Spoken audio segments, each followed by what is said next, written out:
नमस्कार दोस्तों, बहुत बहुत स्वागत है आप सबका। मैं हूं रोशन।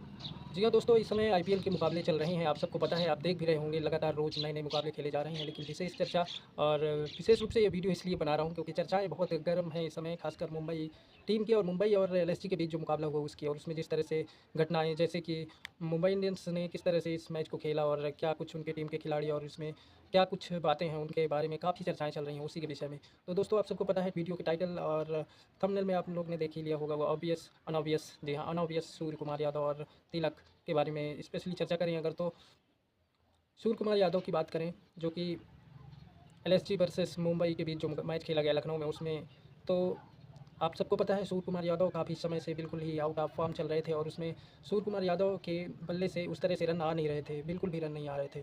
और उनकी कप्तानी में लगातार टीम इंडिया जीत रही थी, लेकिन वो अपनी कैप्टेंसी में वो जो मैच विनिंग पारियाँ होनी चाहिए उस तरह से वो खेल नहीं पा रहे थे। हालाँकि वो चाहते तो बिल्कुल भी नहीं रहे होंगे और कोई भी नहीं चाहता अपनी कप्तानी में कि वो अच्छा ना खेले। ऐसे ही अगर कहें तो सूर्य कुमार यादव चाहते रहे होंगे कि बढ़िया बल्लेबाज़ी करूँ और अपनी टीम को अपने कप्तानी ही नहीं बल्कि अपने परफॉर्मेंस से, बल्लेबाज़ी से, जी हाँ, और बल्लेबाज़ी करके अपने चिरपरिचित अंदाज में मैच जिताकर और अपना चौतरफा परफॉर्मेंस दिखाएँ, लेकिन ऐसा कर नहीं पा रहे थे। इसलिए ये वीडियो का टाइटल है जो आपको देखने को मिल रहा है, अनऑब्वियस सूर्य कुमार यादव।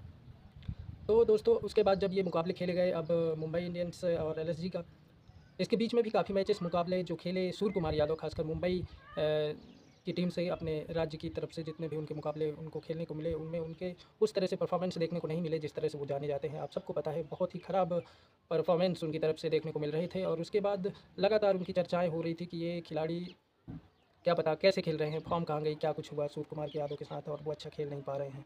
हल्की कप्तानी में उनके मैच उनकी कप्तानी में टीम इंडिया ज़रूर जीत रही थी, लेकिन उसके बाद आया आईपीएल। आईपीएल में आप देखे होंगे कि आईपीएल में भी कुछ मैचों में, शुरुआती 2 या 3 मैचों में उनके उस तरह से बल्लेबाज़ी नहीं चली और फिर आती है कप्तानी हार्दिक पांड्या की। उसमें जब उनकी बल्लेबाज़ी आती है तो उनके कुछ मैच में ज़रूर नहीं आए रन, लेकिन जब आना शुरू हुए तो लगातार आ रहे हैं। आप लोग ने देखा भी, सीएसके के खिलाफ करीब 25 और ऐसे ही लगातार मैचों में 48 या 67 ऐसे करके रन आते रहे। लेकिन उसके पहले उनके रनों का पूरी तरह से सूखा था और जो आप सबको पता है। तो अनऑब्वियस सूर्य कुमार यादव लिखने का या कहने का अर्थ ये है दोस्तों कि सूर्य कुमार यादव जब चाह रहे थे कि उनकी टीम में उनका कंट्रीब्यूशन भी दिखे, तब उनकी तरफ से कोई भी रन नहीं आ रहे थे। मतलब कि बहुत ही कम रन आ रहे थे, चाहकर भी वो उस तरह से इनिंग खेल नहीं पा रहे थे। लेकिन अब जब आईपीएल शुरू हुआ है तो इसमें उनकी बल्लेबाज़ी से अब रन दिखने लगे हैं कुछ मैचों से। तो अब बात करें एलएसजी वर्सेस मुंबई इंडियंस में, तो ये आप देख सकते हैं, तिलक के ऊपर काफ़ी चर्चाएं चल रही हैं कि वो किस तरह से इनिंग खेले और टीम को हराने में उनकी भूमिका ज़्यादा रही है, ऐसा कहा जा रहा है कुछ लोगों के द्वारा, सभी के द्वारा नहीं, लेकिन कहा जा रहा है कि उनकी बल्लेबाजी एलएसजी को जिताने के लिए ज़्यादा सटीक और सही थी, लेकिन ऐसा नहीं है दोस्तों। अब आप बात करेंगे सूर्य कुमार यादव की, तो देखिए वो लगातार अपनी टीम को चाह रहे थे कि जिताऊँ और अपने परफॉर्मेंस से ही जिताऊँ। अब जब कप्तान होते हैं तो चाहते हैं कि अपनी टीम को अपने परफॉर्मेंस से जिताएँ, लेकिन नहीं हो पाता कभी-कभी ऐसे। तो सूर्य कुमार यादव जब आईपीएल में आए और उसके बाद अब कुछ मैचों में उनकी बल्लेबाज़ी से रन आ रहे हैं, तो अनऑब्वियस है ये चीज़ें, बिल्कुल अनऑब्वियस। तो तिलक के साथ भी वही हो रहा है और तिलक भी चाह तो ज़रूर रहे हैं कि उनके तरफ से रन आएँ। हालाँकि उनके इंटेंट पर काफ़ी सवाल खड़े किए जा रहे हैं और कई तरह की बातें हो रही हैं, लेकिन क्या पता क्या है। लेकिन अनऑब्वियस चीज़ें होती रहती हैं, अनऑब्वियस चीज़ों पे ज़्यादा परेशान नहीं होना चाहिए और यही कहना है। और सूर्य कुमार यादव तो आप सबको पता है, जब शुरुआत किए थे अपने को आईपीएल कैरियर में, तो कोलकाता नाइट राइडर्स की तरफ से गौतम गंभीर ने उनको अपनी कैप्टेंसी में उप कप्तानी की बहुत बड़ी जिम्मेदारी, उस समय पे अगर उतने कम उम्र में और इस तरह के खिलाड़ी को प्रोत्साहित किया जाना, ये अनऑब्वियस था, बिल्कुल अनऑब्वियस था। अब की बात करें अगर, तो अब नए तरह के खिलाड़ी, नए टैलेंट और नई प्रतिभा में किसी को भी किसी तरह की भी जिम्मेदारी अब देखने को मिल रही है। लेकिन उस समय पर जब सूर्य कुमार यादव को उप कप्तानी दी गई थी और उनको कप्तानी के रूप में ढाला जा रहा था, और जी हाँ, आगे चल के कप्तानी के रूप में भी देखना है कि उम्मीद रही होगी उनकी केकेआर की मैनेजमेंट की, लेकिन ऐसा नहीं हुआ। तो ये बातें होती रहती हैं और वो अनॉबियस सूर्य कुमार चलते रहे और आगे आने के बाद देखे होंगे, आप सबको पता है कि सूर्य कुमार यादव ने किस तरह से अपनी कैरियर में आगे लड़ाइयाँ लड़ते हुए, जी हाँ, अपने कैरियर में लड़ाइयाँ इस तरह से कह सकते हैं कि जैसे कि उन्होंने अपनी ज़िंदगी से संघर्ष किया।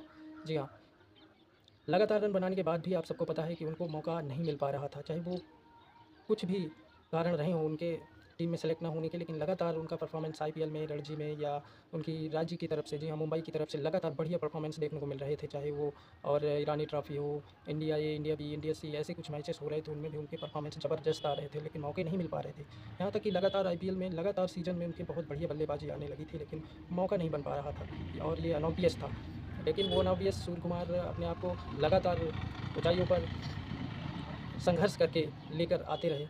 और उसके बाद अनऑब्वियस चीज़, एक और बात आप सबको पता है, जिसमें से उनके करियर में एक मोड़ आया। जी हाँ, आरसीबी वर्सेस मुंबई इंडियंस के बीच जो मुकाबला खेला गया था, आपको पता है, दुनिया को पता है। और उसी मैच में जब इतने बड़े खिलाड़ी सूर्य कुमार यादव ने, जी हाँ, मैं बात कर रहा हूँ विराट कोहली की, वो इतने बड़े खिलाड़ी हैं और इतने रन बना रहे हैं, लगातार रन बना रहे हैं और कई सालों से बढ़िया खेल रहे हैं। और उनकी उस समय पे पूरी दुनिया में, पूरे भारत में बल्लेबाजी में कोई सानी नहीं था, ना आज है। लेकिन वो कप्तान भी थे टीम इंडिया के, और उस टीम के खिलाफ और उस खिलाड़ी के साथ जो उस दिन हुआ था और जिस तरह से उन्होंने अपने आप को कंट्रोल किया था, क्या वो कैलिबर था और क्या वो बात थी, क्या वो मैच था, क्या वो सेलिब्रेशन था, ज़बरदस्त, एक तरफ़ा अनऑब्वियस चीज़ थी दोस्तों।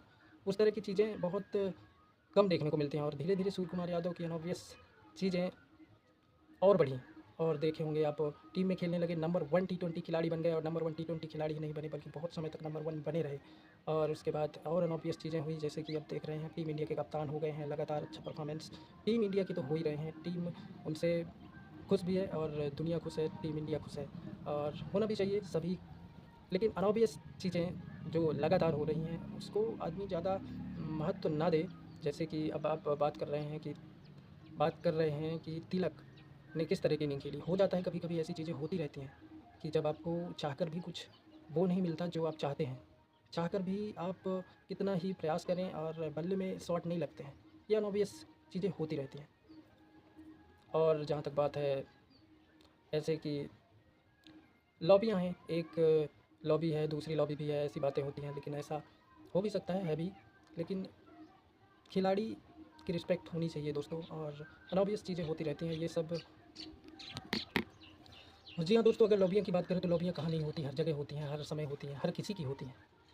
आप समझ पा रहे होंगे मैं क्या कहना चाहता हूँ। लॉबी कोई बड़ी बात नहीं है। लॉबियाँ पसंदीदा और नापसंद करने वाले हर किसी के होते हैं।